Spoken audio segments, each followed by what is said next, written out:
टाइकिंग के पिछले एपिसोड में मैंने देखा कि डेमन टाइकिंग और रेड किंग कॉन्ग को सिल्वर टाइकिंग बहुत ज़्यादा जख्मी कर देता है और उसके साथ साथ सिल्वर टाइकिंग किंग भी बहुत ज़्यादा इंजर्ड हो जाता है और होली सिटी पर एक जाइंट डीमन बीस्ट ने अटैक कर दिया था, जिसे देख सिल्वर टाइकिंग उसे लड़ने के लिए जाता है।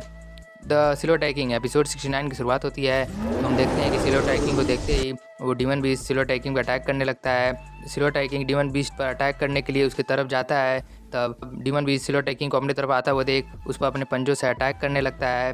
तब सिल्वर टाइकिंग उसे डॉज करते हुए फिर से वापस नीचे आकर खड़ा हो जाता है। फिर वो दौड़ते दौड़ते उसको ऊपर से चढ़कर अपने स्पीयर की मदद से उस पर एक अटैक कर देता है, पर सिल्वर टाइकिंग के स्पीयर से उस डीमन बीस्ट को कुछ नहीं होता है और वो डीमन बीस्ट उसके स्पीयर को बहुत ही आसानी से अपने मुंह में पकड़ लेता है, जिसे देख सिल्वर टाइकिंग अपने स्पीयर को छोड़ उस डीमन बीस्ट पर अपने पैर से उसके आँख पर अटैक कर देता है, जिससे वो सिल्वर टाइकिंग के स्पीयर को छोड़ देता है।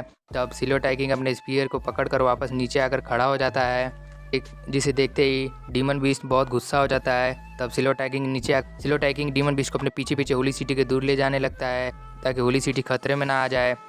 तभी हम डेमन टाइकिंग और गोल्ड वुल्फ को देखते हैं। तब डेमन टाइकिंग कहता है कि सिल्वर टाइकिंग डीमन बीस्ट को जानबूझकर होली सिटी से दूर लेकर जा रहा है, जिससे होली सिटी पर कोई खतरा ना हो, पर मैं ऐसा नहीं होने दूंगा। मुझे किसी ना किसी को कहकर इन दोनों के फाइट पर नज़र रखना होगा ताकि डीमन बीस्ट अपने फाइट से डिस्ट्रैक्ट ना हो, जिसे सुन गोल्ड वुल्फ कहता है कि तो ठीक है, मुझे जाने दीजिए क्योंकि मैं बॉडी टेक्निक में बहुत अच्छा हूँ। तब डेमन टाइकिंग कहता है ठीक है। तब ये सुन गोल्ड वुल्फ वहाँ से चला जाता है, जिसे जाते हुए एक सोल्जर भी देख लेता है। तभी हम कुछ सोल्जर्स को देखते हैं जो गोल्ड वुल्फ का पीछा कर रहे होते हैं। तब गोल्ड वुल्फ उन्हें देखकर कहता है कि क्या तुम लोग मुझे पकड़ने की कोशिश कर रहे हो, पर अफसोस तुम लोगों की बस की बात नहीं है। तभी हम देखते हैं कि सिल्वर टाइकिंग गोल्ड वुल्फ के सामने खड़ा हो जाता है, जिसे देख गोल्ड वुल्फ बहुत डर जाता है, पर गोल्ड वुल्फ उससे पहले कुछ कर पाता सिल्वर टाइकिंग अपने एक पंच के अटैक से उसे नीचे गिरा देता है। तभी हम सोल्जर्स को देखते हैं जो उसके पास आकर उसे पकड़ लेते हैं। तब सिल्वर टाइकिंग उन सोल्जर्स से कहता है कि इसी से पकड़ कर लेकर जाओ और इसे डेमन टाइकिंग के बारे में पता करो। फिर हमारा वी चेंज होता है और हम सिल्वर टाइकिंग को डीमन बीस्ट की ओर जाते हुए देखते हैं। फिर सिल्वर टाइकिंग डीमन बीस्ट के पास पहुंचकर बहुत ही एटीट्यूड में कहता है कि सब लोग तुमसे डरते होंगे, पर मैं सिल्वर टाइकिंग हूँ, मैं तुमसे नहीं डरता, पर आज मैं तुम्हारे भाग्य को बदल दूंगा।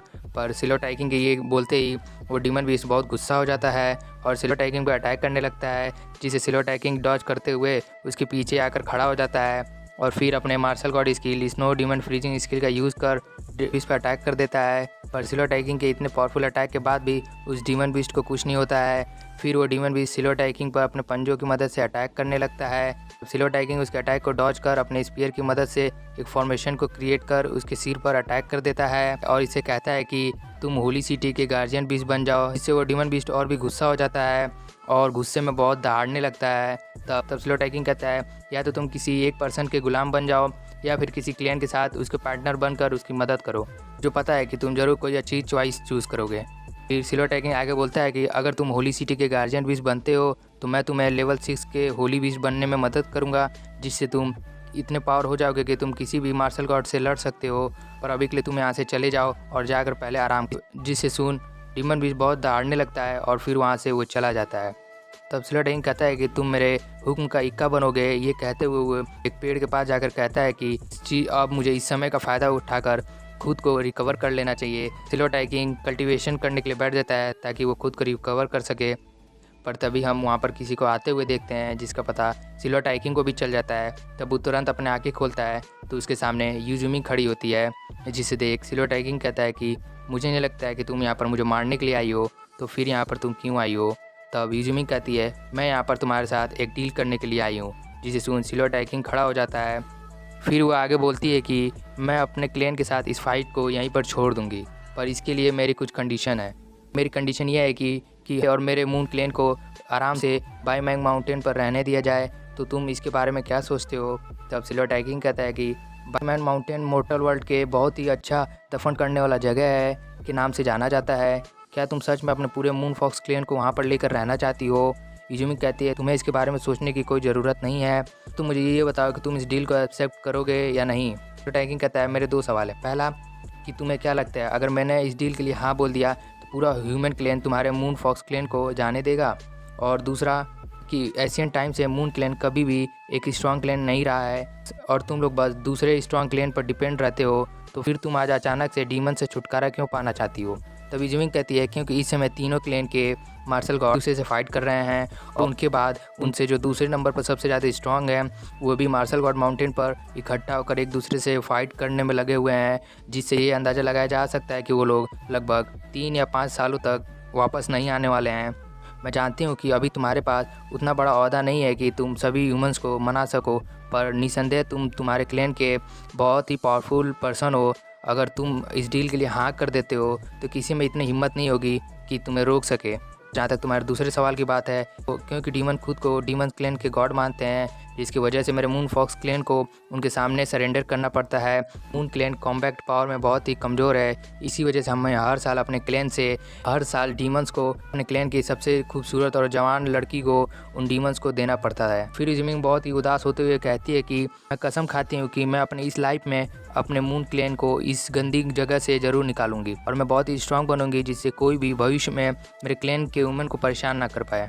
तब सिल्वर टाइकिंग अपने मन में सोचता है कि शायद यही कारण है कि मून फॉक्स क्लैन अब तक कई हजार सालों के फाइट के बाद भी अब तक सरवाइव कर पाया है। इजुमे आगे बोलती है कि आज मैं जो भी हूँ अपने क्लैन के उन्हीं अनगिनत वुमेन की वजह से हूँ। उनके साथ जो भी हुआ मुझे यह बार बार याद दिलाता है कि मुझे अपने क्लैन को किसी न किसी तरह इस गंदी जगह से बाहर निकालना है। पर जबकि अब मैं इतना पावरफुल हो गई हूँ तो अब मैं किसी को भी अपने क्लैन के वुमेन्स को परेशान नहीं करने दूंगी।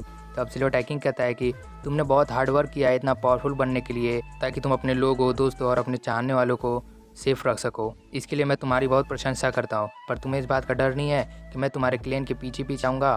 तब इजुमिंग कहती है अगर तुमने ऐसा करने की सोचा भी तो तुम बहुत पछताओगे। सिल्वर टाइकिंग कहता है क्या सच में? तब इजुमिंग कहती है भले ही मेरा क्लैन कॉम्बैट में कमज़ोर है, पर हम में ह्यूमन से ज़्यादा इंटेलिजेंस है और डीमंस और वारबंगर क्लैन में जो ह्यूमंस के अंडर कवर एजेंट्स हैं उन सब के बारे में मुझे पता है और इसके साथ भी तुम्हारे कुछ सीक्रेट्स भी मुझे पता है। अगर इस इन्फॉर्मेशन को हमने इन दोनों क्लैन को भेज दिया कि होली सिटी के साथ साथ तुम भी बहुत खतरे में पड़ सकते हो और अब मैं बहुत पावरफुल भी हो गई हूँ। भले ही मैं तुम्हारे जितनी पावरफुल तो नहीं हूँ, पर मैं डेमोटाई किंग से ज़्यादा पावरफुल हूँ और अगर मैंने गोल्डन डिवाइन इन्फिनी को एक्टिवेट कर लिया तो मुझे यकीन है कि मैं और भी ज़्यादा पावरफुल बन सकती हूँ। अगर तुम मेरे क्लैन के पीछे पीछे आए और मेरे किसी भी क्लैन के बंदे को मारने की कोशिश की, मैं तुम्हारे क्लैन के 10 बंदे को मार डालूंगी। तब सिल्वर टाइकिंग कहता है ओह तुम कितनी क्रूल हो। तब इजुमिंग कहती है मैं कर ही क्या सकती हूँ, मेरी मजबूरी है। तब सिल्वर टाइकिंग कहता है ठीक है, जब हम एक साथ मिलकर अब काम कर रहे हैं तो क्या तुम मुझे बता सकती हो कि ये डेमोटाई किंग कौन है? तब इजुमिंग कहती है उसके फेस को आज तक किसी ने नहीं देखा है, क्योंकि वो जब भी हमसे बात करता है वो तब भी मास्क पहना रहता है, पर उसने एक बार कहा था कि वो एक्सपोज हो चुका है, शायद तुमने उसकी आइडेंटिटी को गेस कर लिया था। तब सिल्वर टाइकिंग कहता है सच में? तब इजुमिंग कहती है मुझे जो पता था मैंने तुम्हें बता दिया। फिर वो आगे बोलती है कि अब मुझे यहाँ से जाना होगा क्योंकि मैं यहाँ पर कुछ काम है यही बोल कर आई थी, पर तुम हमारे डील को मत भूलना। फिर सिल्वर टाइकिंग कहता है ठीक है। फिर इजुमिंग वहाँ से चली जाती है। तब सिल्वर टाइकिंग अपने मन में सोचता है कि इसका क्या मतलब कि वो एक्सपोज हो चुका है। सिल्वर टाइकिंग ये बोलते ही हमारा एपिसोड 69 यहीं पर समाप्त हो जाता है। दोस्तों अगर आप हमारे चैनल पर नए हैं तो प्लीज़ चैनल को सब्सक्राइब और वीडियो को लाइक कर दीजिएगा। तब तक के लिए मिलते हैं नेक्स्ट एपिसोड में। Bye bye.